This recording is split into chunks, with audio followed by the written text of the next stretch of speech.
So we're going to do this a little bit more, rewrite using exponents, and then also do some sort of simplification if we can.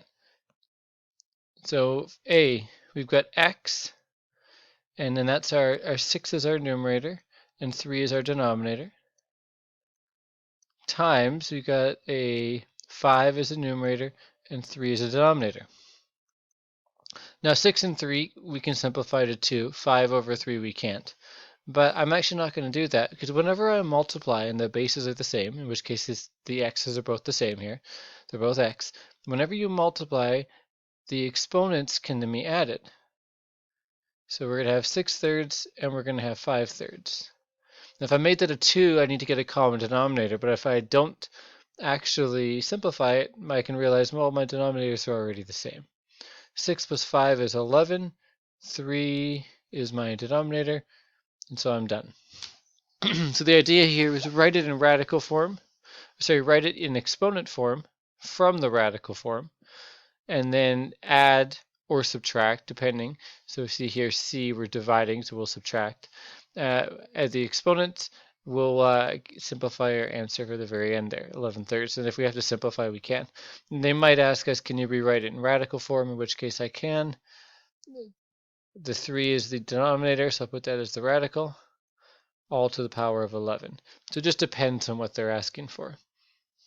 So this one right here is x to the 4/3 and x to the 5/2.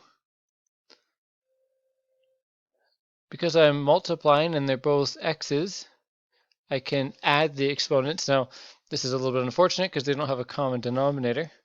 So I can multiply this by 3 and multiply this by 2. So I have x to the 8/6 plus 15/6, which gets me 15 plus 8, 23/6. I'm just going to leave it in exponent form there. Here, it's worth noting that I see a 3, a 4, a 5, and there's no number here. And in the absence of their number, it's just a square root, and a square root is a 2. So I'm going to throw that 2 there. So this is x to the 3/4 divided by x to the 5/2. And again, when you're dividing, if the bases are the same, and they're both x, you can subtract the exponents. So I've got 3/4 minus 5/2. And if I want to subtract or add fractions, I need a common denominator. This only needs a 2 on both sides. So I have x to the 3/4 minus 10/4. This becomes 3 minus 10 is -7/4. And I don't like negative exponents, so I'll throw it to the bottom and make it a positive 7/4.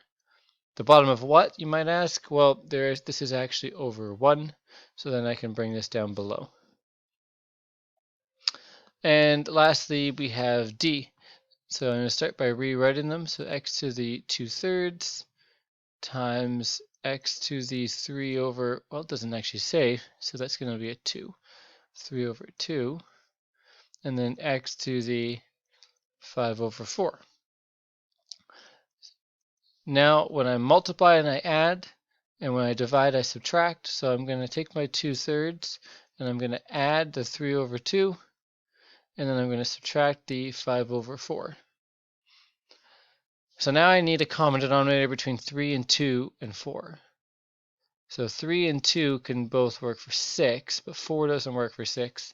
But 4 does work for 12, and 6 works for 12. So 12 would be our denominator.